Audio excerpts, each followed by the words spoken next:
Hello and welcome to In the Light, Growing Your Soul with me, Anna Isabel. I'm a clinical hypnotherapist and I'm quite excited because the subject we're covering today is very different and yet it fits right in. And my wonderful guest is Alyssa Couture, who is the author of Healthy Fashion. Welcome, Alyssa. Thank you so much for having me. I really appreciate it, Anna. It's an absolute pleasure. Now, your book, I'm staggered by the amount of research that you've done. And of course, the other thing that it has done is it's made me excited about fashion, because I think, like probably most women, I like beautiful things. And perhaps I give some thought. There are some issues to do with fashion which I have really thought about, like where my clothes come from and the material that they are made of. So that's already been there. But beyond that, I don't engage with the fashion world because I find it frivolous, abstract, wasteful, everything that I feel uncomfortable with in terms of society, and the whole of the throwaway fashion makes me extremely uncomfortable. So to read your book was like a vision for what it could be, and that's what's made me excited. So I just wanted to say thank you for that. No, thank you for enjoying and being interested in the work. It's definitely something that I have found is common from amongst other podcast hosts. They're very intrigued, they're very interested, and they have all sorts of questions like yourself, which makes me very inspired because it's a topic that people are really getting interested in, and it's not a very common subject, but I do want to present it to the whole community, to fashion consumers, not just the fashion industry. So everyone, whether you're within the fashion industry or not, people are very interested and they want to know more.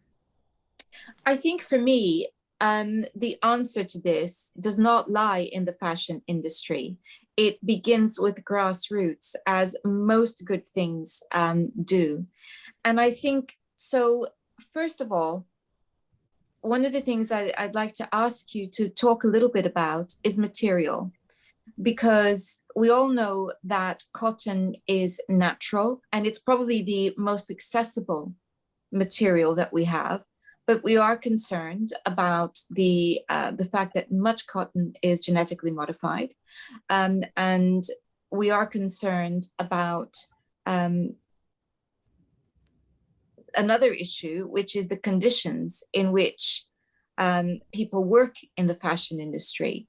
So maybe you might be able to tell us a little bit about new materials that are available and how we might be able to find those, keeping in mind that most of us can't access or can't afford artisan fashion. Yes, that's a large question. I hope I can answer it to the best of my ability. So where we are at right now is most of the industry, the textile industry and design industry, is producing, manufacturing, and designing garments out of polyester. And at this point and at this rate, because of climate change and just because of the type of material that it is, it's not giving us the health benefits that we should get from a material. And I just to give you briefly why I still wear some polyester. The whole world is really still wearing polyester, besides some of the tropical climates that don't need to wear outer apparel or accessories or whatnot. But polyester is a fossil fuel within the deep of the earth, and this fossil fuel, these dead fossils, is broken down and turned into the petroleum oil. And what I have found is that polyester is not the best material to put on body. And just for one example, if you see the oil spills in the ocean and all of the animal life dying from suffocation from the oil, we can begin to understand that polyester is not a breathable material for the body. And our skin is the largest organ, it needs to breathe. Plants are the best option to wear because of the breathability it has within the structure of the crystalline cellulose fiber. So I just wanted to start that off with polyester, among other things, is not pH balanced. It is acid producing, and it is also very wasteful because it is not biodegradable. So when you burn it, it's going to stench up and toxicate the earth. Or when you bury it, it's not going to dissolve like plants do. So we're dealing with this waste issue, particularly because fast fashion is mostly made up of polyester, and we're in this vicious cycle of producing more and more and more plastic fashion because it's so quickly and easily able to produce at a faster rate. If we just simply created plant-based garments, everything would really slow down dramatically in a more comfortable pace. And it wouldn't take away jobs, because truly the idea and concept, and from my research, what I have found is some of the underdeveloped countries in the world, they have specific plants that grow in their country that can be developed at a mass productive level. And these countries can advance simply by the plants that are around them. For example, I have found that there's been studies in the Philippines, the Philippine Textile Research Institute developed a fiber out of water hyacinth stem.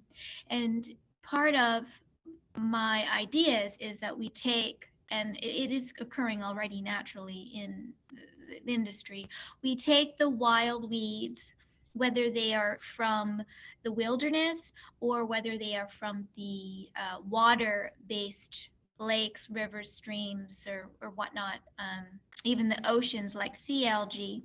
But what Philippines they're doing, they're taking the water hyacinth stem because it's an invasive weed to their water systems, and they're either farming it holistically or just reproducing at a very fast rate naturally. And it is actually a lustrous fiber. It's really silky and nice. And there are plants all over the world that we need to take more advantage of. And I tell you the reason why is because we cannot make the demand for plant-based apparel unless we produce more than cotton, linen, and hemp. We have to produce more raw meat, more bamboo, natural bamboo.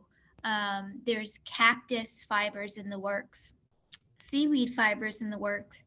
There's aloe vera cellulose. The leaf of the aloe can be turned into a fiber. There's even developments of rosebush stem fiber from the rosebush stem. And this is producing a nice, lustrous, silky fiber as well. And there's also pinna fiber, fiber from the pineapple leaf. And we can dabble into using types of plants that are for multi-use. For instance, the coconut. The coconut is a food. It is also able to insulate certain materials and also perform as accessories for, like, say, buttons and trims and hardware for fashion. So when we take cotton and linen, which to me is important and one of the most important two types of fabrics available, you do mention that it's GMO. Cotton is mostly GMO, and this is a problem. I'm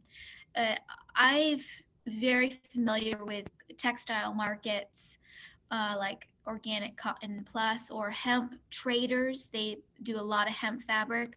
I'm aware that there's organic fabric out there, and in even some mass produced retail department stores, they will have capsule collections with collections made with organic cotton, but it is causing an issue because 90% or plus is all GMO cotton that we're wearing. Do I say that polyester is better to wear than GMO cotton? No, I don't, because cotton is still a plant, and even if it's genetically modified, but we are also dealing with some of the other GMO products like GMO soy, GMO corn that they are using to turn into fibers. And I wouldn't say NGO, the corn fiber textile, is important for us because they're making it into a spinneret with a high acidic producing material. They're taking the corn kernels to make the fabric. However, there was a scientist in North America, I believe, who had developed a machine that would take the corn husk of the corn, and develop a fiber from the corn husk, which is much more healthier for the body. And this is also going to help us create advanced machinery so that we don't step back in time and we have to do everything by hand or by a loom. We can develop, and it is in process, textile machinery that can advance the plant-based textile market, and so that we can produce it in a very modern technological way, yet it is still going to be much more holistic and healthier to produce versus the polyester fiber. I hope I answered your question. You wanted part of it. So I just want to ask you about materials like viscose and modal, which are readily available. And I actually prefer to things like acrylic or polyester, obviously. But I'm always a little bit nervous about particularly viscose. Perhaps you could tell us a little bit about those two materials. Viscose is partially man-made, so it's part cellulose, part chemical solvent that is synthetic. So you're not getting 100% plant-based material. And what I've read from rayon viscose is, I used to wear it because it was so soft and comfy, but I noticed that some of the chemical treatments are super harsh, and it's not necessarily that beneficial to the skin because of the types of chemical treatments that they're using to create rayon viscose. But there is lyocell, which is a different process. It's similar to viscose, but it's much more healthier to wear. Similar to Tencel. I don't know if you've heard of Tencel lyocell. Tencel lyocell is made from the wood pulp of the eucalyptus tree and other types of plants, but it's done in a spinneret. They put the pulp through a spinneret with a liquid solvent to create the lyocell Tencel, which is partially still manufactured in a synthetic way, but it's not as bad as viscose. I would say viscose is better than polyester because there's some plant material in it, and because of the texture being so ergonomic, it's really like ergonomically efficient because it's really soft, and there's lots of different products with stretch materials which make it really helpful for the body to move and be at ease. So I'm not dissing it. I think modal is a cross between lyocell and viscose. I haven't done as much research on modal. I do believe modal is a healthier version of viscose, similar to lyocell. There's also bamboo viscose versus bamboo lyocell, and I would always go towards the lyocell version. So right now, viscose is super popular, but lyocell processing is similar to viscose, but better and healthier and to wear because of the types of less toxic treatments in lyocell. So the question is how? So, here we are. We have wonderful options in theory. In practice, we go to the shops and that's not what we find. So yes. What do we do? Well, I would say just focus on being able to find what you can. I like to shop locally because I love to go into the shops and try things on. That's really, for me, it's important, and I'm more comfortable that way. I'd love to venture in shopping online sometime in the future, but I tend to be a local shopper, and that is very challenging because there's not a lot out there for cotton and linen products, especially 100%. So I would definitely focus on blended fibers if you can't engage in 100% plant-based.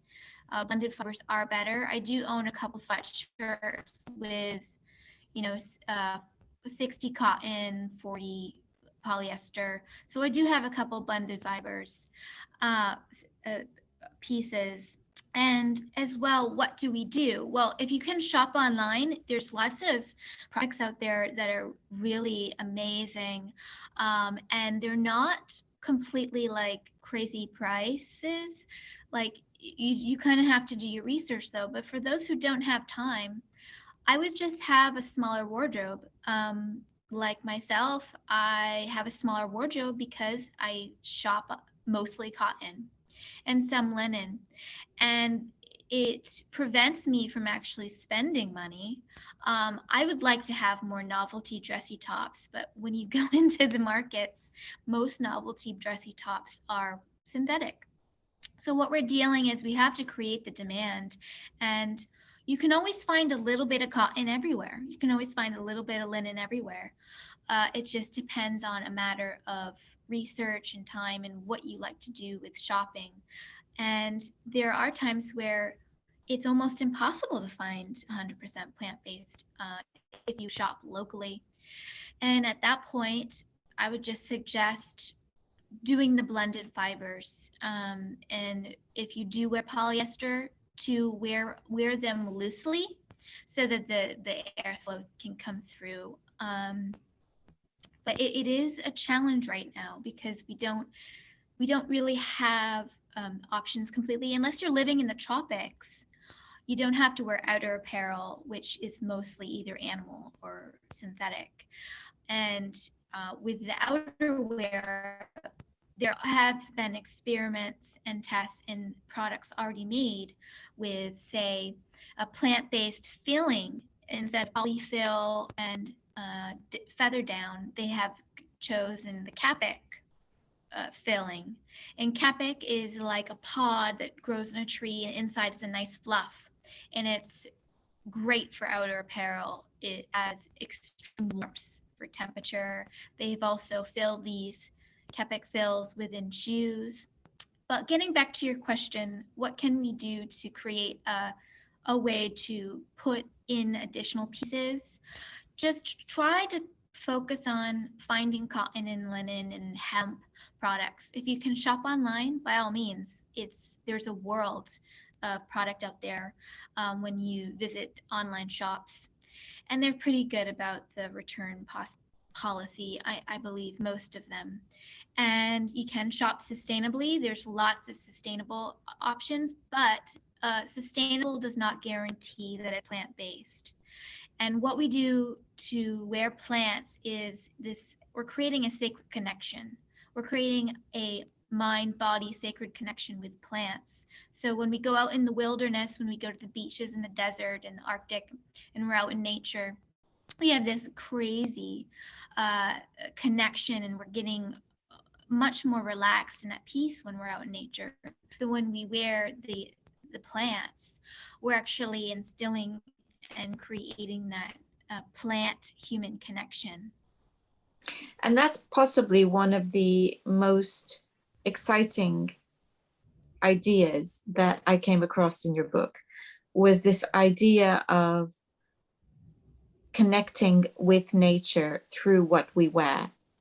And because I've always thought of it, from a number of perspectives. I've always thought it was the best way to go, simply because our body breathes, it's healthier. I also feel it's a less industrial process, which obviously I like. And in my mind, natural is always best. So it's I haven't got a problem with that. That's great. But then the idea that emotionally, mentally, spiritually, we are also connecting with nature, I find tremendously exciting and inspirational. And if I hadn't already been inclined, that would be one of the biggest motivators for me. Yes, the fashion in relation to the mind, body, and spirit. Is that what you're speaking of? Yes, Yes. the idea that if you're wearing things that are made from plants, that you are closer to nature. And I can only think that's a very good idea, because um, we know that if we're dealing with mental health issues, being in the natural world is a very good thing, in terms of healing our mind. And so this makes sense to me. And I think it's a very spiritual thing too, to have that connection with nature. So if we're eating things that are not that don't have artificial chemicals in them, then perhaps we ought to be thinking about what we are putting on our body. It's not just about what we put into our body, it's what we put on our body as well. But there's a resonance. And I think for me that's a very important point, because we can put a lot of effort into what goes into our body, whether it's through drink or food. But then we can do things that are, because they look good, be tempted to wear things which are actually a compromise to Yeah. that healthy approach to living. So I think that this is another dimension for mental and physical, but also for spiritual health too. And that's why I found what you wrote so inspiring and exciting. Yes, it's a new dimension of fashion, having the holistic mind, body, spirit approach. And as you had said, creating sort of a new modern approach to fashion, making fashion um, be a healing modality and a tool and a vehicle and a channel. So when we talk about our mental health, we can choose types of materials, types of designs that don't sacrifice in the name of fashion, because a lot of what we've grown up in with society is we've had to sacrifice, to look good in appearance. And part of it can be almost, negative, because, when we're wearing certain garments that don't agree with our body and we are fussing around with our outfits, or as much as the aesthetic piece, if it looks good, but it's not feeling good, it's going to affect us emotionally and mentally. And I've had my fair of wearing plenty of garments that just didn't, I just never really connected with enough. So I've gone through a lot of clothing phases, a lot of clothing processes, and I'm still not arrived. I find that I definitely need to elevate my wardrobe, in the future.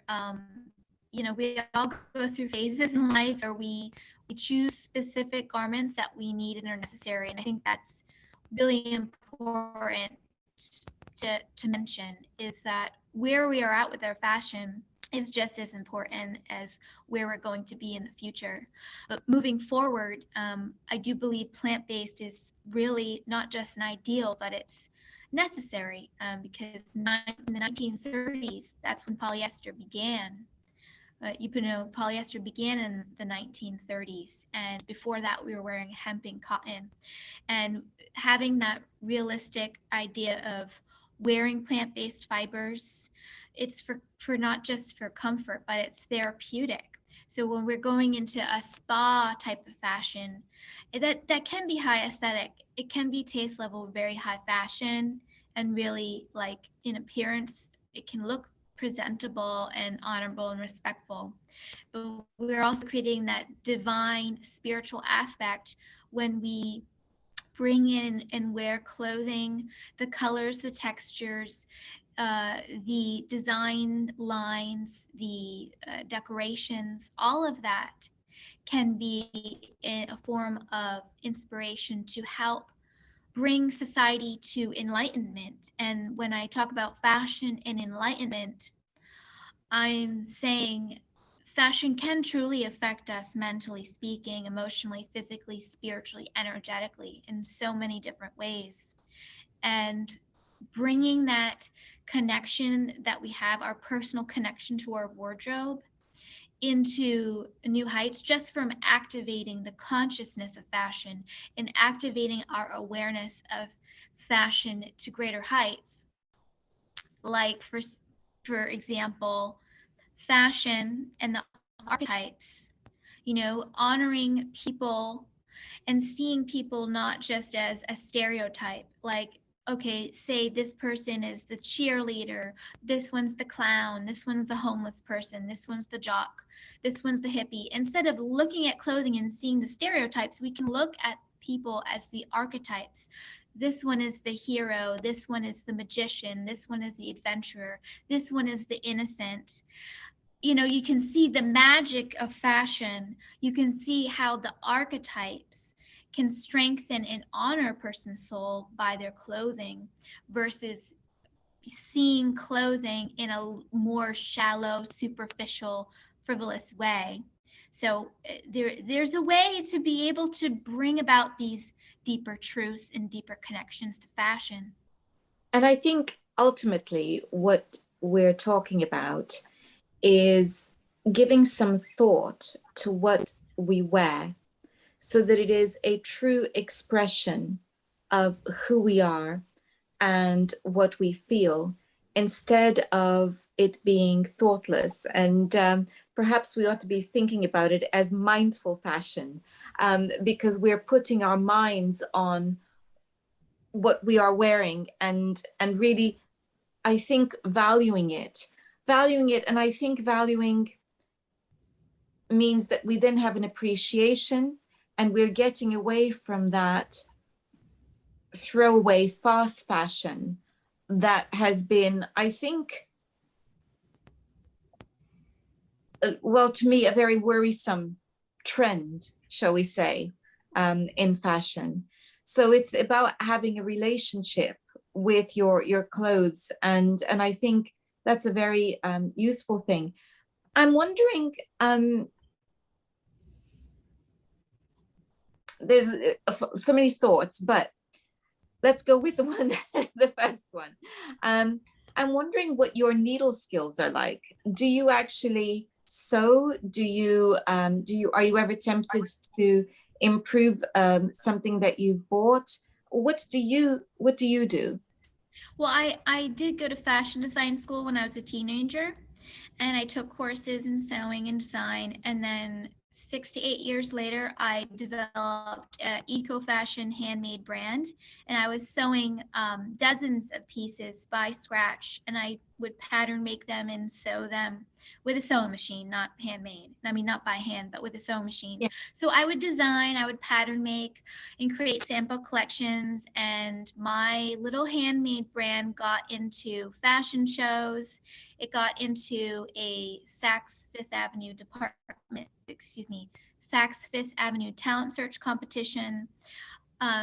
It was also selling on pop-up shops in Whole Foods and online boutique and an indoor boutique, a retail brick and mortar boutique. So I have immersed myself in the design process, and it has been an important part and key piece of my work. Yes.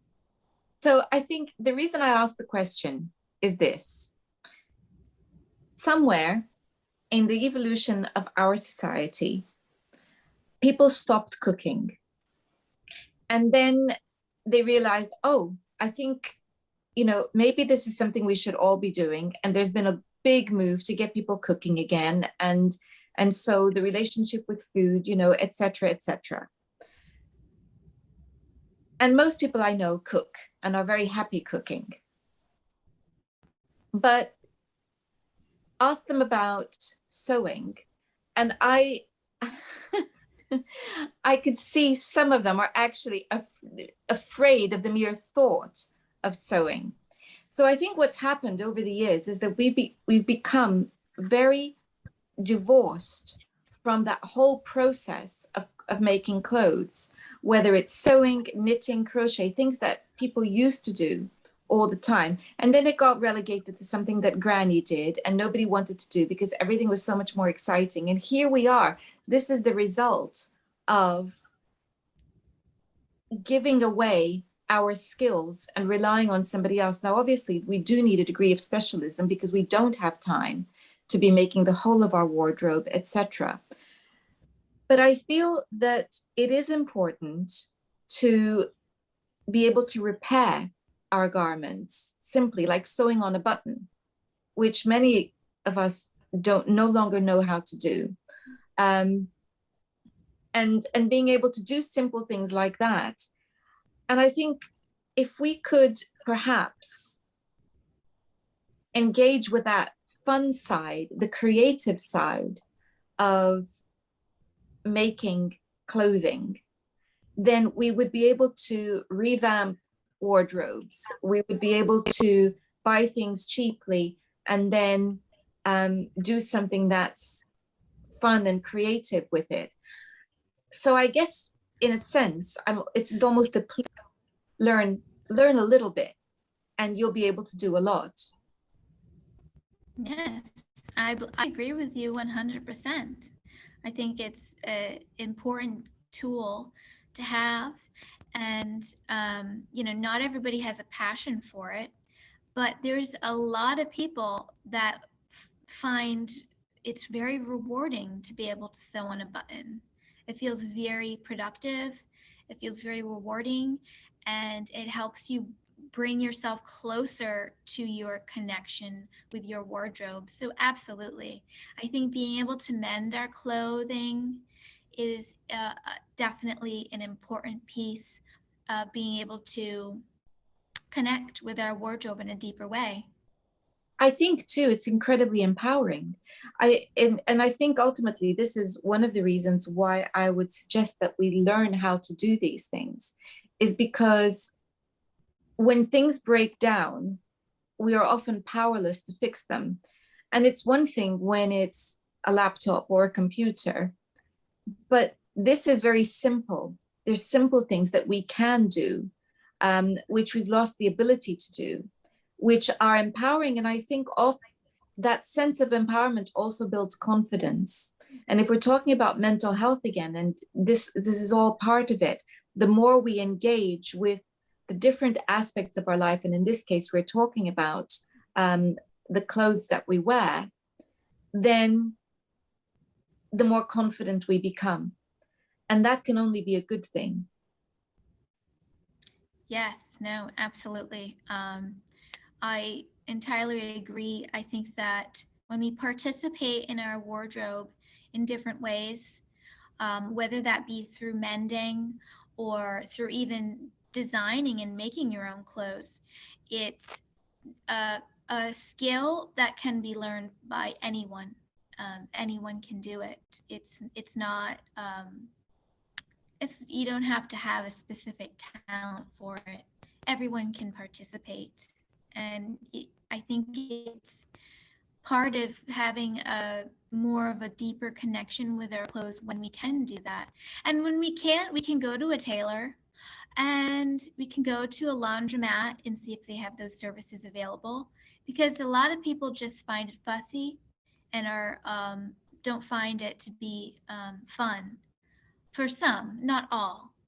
But if you go to a tailor and you want to have, say, a sleeve changed, the hem of the sleeve increased, or say a garment no longer fits and you want to take it in at the hips or whatnot, those are also alterations. And what we can also do is we can get into more of the garments that can fluctuate.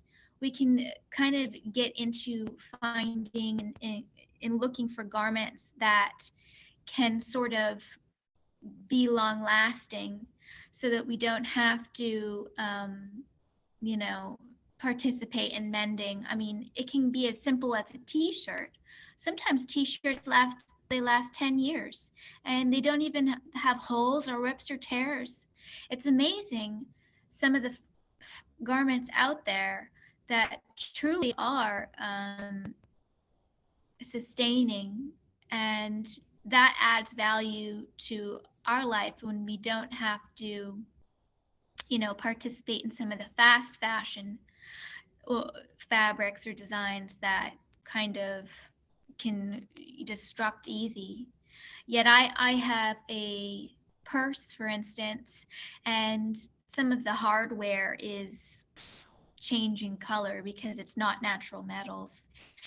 And do I want to get rid of it? A part of me does, but a part of me is like, you know, let's just keep it as an artistic, you know, creative look to it. It doesn't have to be a bad thing to have pieces of garments that are breaking down and saying that it looks bad. It can still be modern, it can still be fresh, it can still be aesthetically pleasing, you know, to a certain degree, before you have to throw it out or anything.